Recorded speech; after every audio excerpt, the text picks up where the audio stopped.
Olá pessoal, dando continuidade ao nosso curso, agora nós vamos falar sobre modelo conceitual. Antes de iniciarmos esse capítulo aqui, vamos só comentar essa figura aqui, ela é bem simbólica, né, para o nosso curso.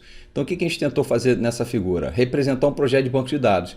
Então aqui, ó, o analista, por exemplo, ele está analisando o mundo real, observa uma pessoa dirigindo um carro, a partir daí ele desenha o modelo conceitual, que é o modelo entidade de relacionamento. Depois ele faz o modelo lógico, aqui no nosso caso são tabelas, porque a gente está falando de modelo relacional. E depois vamos para o modelo físico, onde serão criadas as tabelas, relacionamentos e outros objetos de banco de dados, tá certo? Então essa figura é só para simbolizar isso. Vamos continuar o nosso curso. Então agora nós vamos falar sobre modelo conceitual. A nossa agenda é a seguinte: nós vamos falar primeiramente de diagrama entidade de relacionamento. Nesse diagrama nós vamos ver as entidades, os atributos e os relacionamentos, tá certo? Depois nós vamos passar para a cardinalidade de relacionamentos. Isso aqui é muito importante. Nós vamos entender o que é um relacionamento obrigatório, o que é um relacionamento opcional, cardinalidade 1 para 1, 1 para N, N para N e por aí vai, beleza?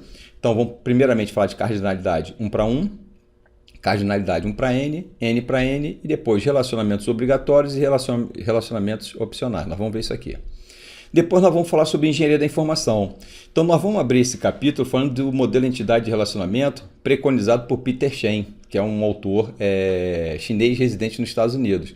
E logo após nós vamos ver James Martin, né, ele propôs essa engenharia da informação aqui, foi um dos autores, né, na verdade foram vários. Então é uma representação gráfica muito utilizada para diagramas que representam um modelo conceitual, tá certo?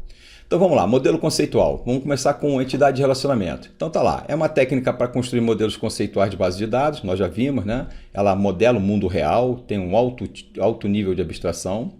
Técnica de modelagem de dados mais difundida e utilizada, aí está o seu autor, né, que é o Peter Shen, né, criado em 76, né, 1976 por Peter Shen.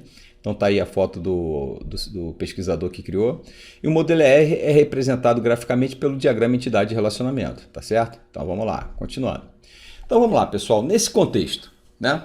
O que é uma entidade? Então uma entidade nós já falamos, pessoal, é o conjunto de objetos da realidade modelada sobre as quais deseja-se manter informações na base de dados.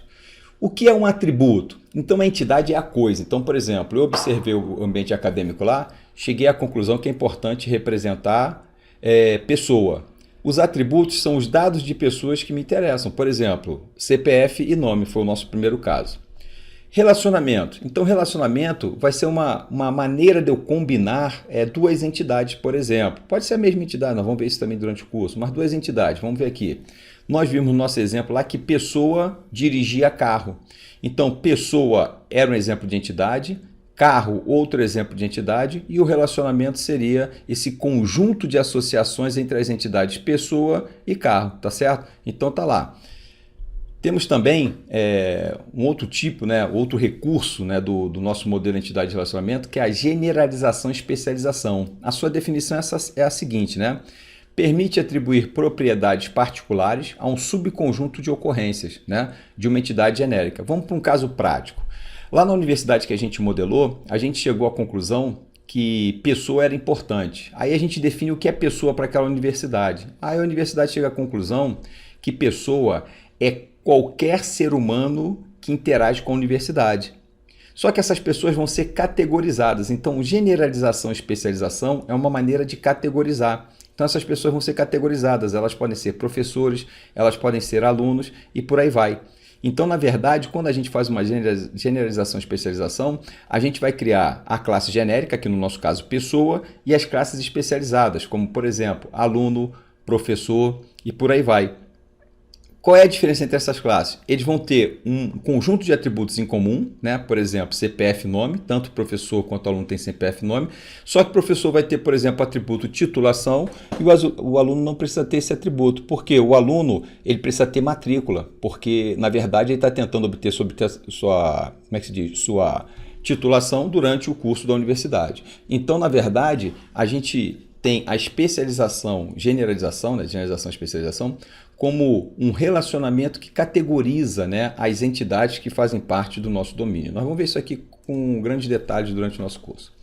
Entidade associativa, pessoal. Entidade associativa é um tipo de entidade especial que ora ela funciona como entidade, ora funciona como relacionamento. E nós vamos ver em quais casos isso aí acontece, tá certo? Então nós temos algumas situações em que é necessário fazer uso desse conceito, tá certo? Nós vamos ver exemplos aqui também durante o nosso curso. Vamos lá, entidade, a gente acabou de definir, né? Então seria uma coisa do mundo natural sobre a qual desejamos armazenar informações. Então tá lá, ó. Temos, por exemplo, podemos ter, né, pessoas, né, que aí vai ser a entidade pessoa, que vai representar um conjunto de ocorrências. E carro também, é um conjunto de carros, né? A entidade, existem várias maneiras de nomear as entidades. Eu gosto de usar o nome da entidade no singular, embora represente um conjunto de ocorrências, tá certo? Mas cada um é cada um, beleza? Vamos lá. Então tá lá, a entidade representada por meio de um retângulo, né? O retângulo contém o nome da entidade e para referir um objeto particular fala-se em instância ou ocorrência da entidade. Então vamos lá. Aqui no caso nós temos a entidade pessoa, tá certo? Mas podemos ver que ela representa na verdade um conjunto de ocorrências. Então a gente pode ter a Ana como uma instância, né? Então a ocorrência aqui seria a instância. A gente pode ter a Ana, o Beto, né? A gente pode ter aí a Lia e o Caio. Então na verdade a gente tem aí 4 ocorrências da entidade pessoa. A entidade pessoa representada no mundo natural, temos 4 pessoas aí representadas, tá certo? Aí temos os atributos. Então a entidade é a coisa, o atributo é a informação que vai ser armazenada sobre aquela coisa, tá certo? Então tá lá, ó.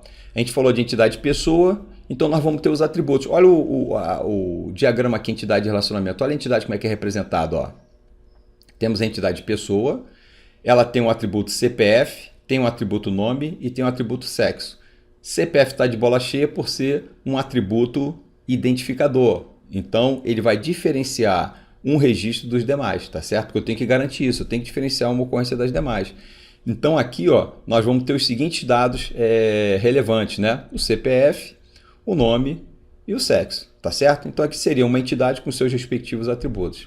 Aí vamos para o relacionamento. Então tá lá, ó, conjunto de associações entre entidades, sobre as quais deseja se manter informações na base de dados. Então o que eu vou ter no meu relacionamento? Ó, eu tenho pessoas, vamos voltar para aquele domínio trânsito lá, né, Detran. Então nós tínhamos pessoas e tínhamos carros. E o relacionamento entre essas duas entidades era o dirige. Então eu posso dizer que pessoa dirige carro. Então aqui eu tenho a entidade pessoa, a entidade carro e o relacionamento dirige. Então nós vamos ver também como isso aqui funciona no modelo. Então vamos ver como é que é representado no nosso modelo. Olha o modelo entidade de relacionamento representando essa semântica que eu acabei de falar. Nós temos a pessoa com seus atributos, né? O CPF, o nome e o sexo. Nós temos o carro com seus atributos, COD, modelo e ano. E temos o relacionamento dirige. Então nós podemos ler assim, ó, pessoa dirige carro, tá certo? Então, ó, nós temos no banco de dados, né, informação sobre um conjunto de pessoas, sobre um conjunto de carros e um conjunto de associações que ligam pessoas a carros, tá certo? É basicamente isso, pessoal, é muito tranquilo, né? Então tá lá, ó, relacionamento, pessoa dirige carro. Então vamos tratar isso na prática, como é que funciona? Olha só para a gente entender o que é o relacionamento e depois nós vamos mergulhar em cardinalidade, tá certo? Mas olha só como é que é simples. Aqui nós temos como ocorrências de pessoa, nós temos Ana, Beto, Lia e Caio. Como ocorrência de carro, nós temos o Civic, Linea, Corolla e Elantra. Vamos entender agora como é que essas pessoas vão se relacionar. Olha só, eu fiz as ocorrências do relacionamento. Então, eu tenho o relacionamento R1, R2, R3, R4. Isso aqui representa quando uma pessoa se associa a um carro. Então, vamos ver aqui, ó. A Ana, ela se associa ao Civic. Então, ó, a Ana, olha só, aqui eu armazenei quem está dirigindo qual carro. A Ana está dirigindo o Honda Civic, tá certo? O Beto está dirigindo o Linea, né? Então, o Beto pode dirigir o Linea, né? Então, aqui seria um cadastro de quem pode dirigir qual carro, tá certo? Então, o Beto pode dirigir o Linea. Beleza. Opa, o Beto pode dirigir o Corolla. Opa, interessante, ó. Uma pessoa dirigindo 2 carros. Uma pessoa dirigindo 2 carros. Beleza, interessante. Vamos ver lá. O Caio pode dirigir o Corolla. Olha que interessante, ó. Aqui nós temos o Beto dirigindo o Linea e o Corolla. E o Caio, ele também pode dirigir o Corolla. Então, olha só, a gente tem aqui ó, a mesma pessoa dirigindo dois carros e o mesmo carro sendo dirigido por duas pessoas. Então, a cardinalidade desse relacionamento é N para N. Eu posso ter uma pessoa dirigindo N carros e posso ter um carro sendo dirigido por N pessoas. Então, aqui vai ser N para N. Nós vamos discutir isso em detalhes também daqui a pouco. O que eu quero que vocês observem aqui? Os aspectos gerais. Olha aqui, ó, esse relacionamento dirige não é obrigatório para a pessoa, porque eu tenho pessoa aqui que não dirige carro nenhum, tá certo? Se ele fosse obrigatório aqui, eu diria que a Lia tinha que estar associada a algum carro. Então, pessoa não é obrigatório, ou seja, eu posso ter pessoa no meu domínio que não pode dirigir carros, beleza?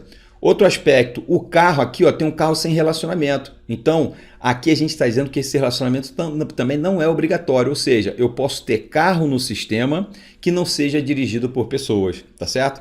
Então, nós observamos aqui rapidamente um relacionamento N para N, cuja cardinalidade mínima é 0 dos dois lados, ou seja, ele é opcional. Eu posso cadastrar uma pessoa mesmo que ela não possa dirigir carro e posso cadastrar um carro mesmo que ele não seja dirigido por uma pessoa. Por outro lado, uma pessoa pode dirigir vários carros e um carro pode ser dirigido por várias pessoas, tá certo? Então a gente vai discutir profundamente agora cada cardinalidade, que seria a 1 para N, a N para N e a 1 para 1, tá certo? Então, os próximos blocos nós vamos falar em detalhes. Vamos passar aqui para generalização e especialização. Então, qual é o objetivo desse relacionamento? Então tá lá, permite atribuir propriedades particulares a um conjunto de ocorrências de uma entidade genérica. Então olha só o que acontece aqui, pessoal. Lá na nossa universidade, nós falamos de pessoa, professor e aluno. Vamos para outra organização aqui. Então digamos que nós tenhamos um hospital onde nós temos né, a pessoa com uma entidade genérica. E essa pessoa ela pode se especializar em médico ou engenheiro. Ou seja, toda pessoa na minha organização, por exemplo, ela tem que ter CPF, nome e sexo. Só que se essa pessoa for engenheiro, médico quer dizer aqui no caso primeiro, ela vai ter CRM. Ela vai ter CRM. Enquanto se ela for engenheiro, ela vai ter CREA. Opa, interessante. Ou seja, se eu for analisar um médico no meu hospital, o médico vai ter CPF, nome e sexo e CRM. E o engenheiro vai ter CPF, nome, sexo e CREA. Ou seja, esse relacionamento aqui de especialização e generalização, a classe pessoa é a genérica, a classe médico é a classe especializada, engenheiro é a classe especializada. A gente diz aqui que médico é uma pessoa, né? Engenheiro é uma pessoa. Então, na verdade, o médico e o engenheiro possuem o mesmo conceito de pessoa e esse conceito é estendido, né? Ele é especializado, né? Ele tem atributos a mais, beleza? Esse é o conceito de generalização e especialização.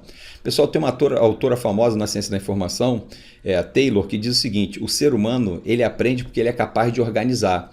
Então, se vocês forem ver na vida particular de vocês, vocês montam taxonomias. Taxonomias são categorias, é o que está aqui, ó. Pessoa, médico, engenheiro. Então, tudo que vocês fazem na vida normalmente são organizados em taxonomias, né? Desde um armário, organizar um armário, aí tem a área da calça, a área da camisa, coisa e tal, porque você categoriza. Tudo é roupa, mas você vai categorizar em subtipos, tá certo? Isso aí é muito útil para a vida, né, corriqueira. Entidade associativa, esse conceito também é muito interessante, pessoal. Então, ele é denominado agregação, né? Trata-se de uma abstração pela qual os relacionamentos são tratados como entidade de nível superior. Isso aqui é um conceito do Navat, tá? Um autor também muito renomado aí na área de banco de dados. Então, olha só essa situação aqui, ó. Eu tenho um médico, né, que tem CRM, nome e sexo. Eu tenho o paciente, que tem CPF, nome e sexo. E o que acontece? O médico, ele vai consultar paciente, tá certo? O médico consulta paciente. Então, o que acontece? Aí, há mais uma entidade aqui nesse domínio que a gente tem que pensar, que é o remédio. Remédio, né? A gente quer dizer que o médico, quando atende o paciente, ele pode recomendar algum remédio, né? Prescrever algum remédio. Pessoal, se eu associar o remédio aqui, ó, se eu associar o remédio com o paciente, eu vou saber quais remédios o paciente tomou, mas não vou saber qual foi o médico que atendeu, tá certo? Porque eu posso ter um médico atendendo vários pacientes, por exemplo. Se eu colocar o remédio associado ao médico, eu vou dizer que qual médico recomendou qual remédio, mas eu não vou saber qual paciente que está tomando aquele determinado remédio. Então, para fazer com que seja correto esse relacionamento, ou seja, o remédio o médico prescreve e o paciente toma, mas na verdade ele é atribuído durante uma consulta. Aí a gente tem que fazer isso aqui, ó, dizer que consulta prescreve remédio. Beleza, tá montado. Só que tem um problema aqui, pessoal. O Peter Shen, quando criou o modelo entidade de relacionamento, ele falou que o relacionamento é para ser utilizado entre duas entidades. E aqui ele fura esse conceito, ó, remédio prescreve consulta. Então aqui é uma entidade e aqui não é entidade, aqui é uma associação. Então Peter Shen falou que isso não podia. Para resolver esse problema, ele criou a entidade associativa ou agregação. O que é entidade associativa? É uma entidade de nível superior que ora funciona como associação e ora funciona como entidade. Então, olha só, se nós olharmos esse diagrama na horizontal, consulta é um relacionamento, ó, médico, consulta, paciente. Se nós olharmos na vertical, isso aqui é uma entidade, ó, remédio, consulta prescreve remédio. Então, ó, na horizontal ela funciona como relacionamento e na vertical ela funciona como uma entidade. Por isso que ela é chamada de entidade associativa ou agregação. Isso foi um dispositivo, né, proposto para aceitar o relacionamento entre uma entidade e uma associação. Então ela é promovida, né, a uma entidade associativa. Tá certo, pessoal? Então, com essa introdução, nós falamos o genericão, né, tudo que nós vamos tratar, e agora nós vamos tratar cada cardinalidade com seus detalhes. Cardinalidade 1 para 1, 1 para N, N para N, relacionamentos obrigatórios e por aí vai.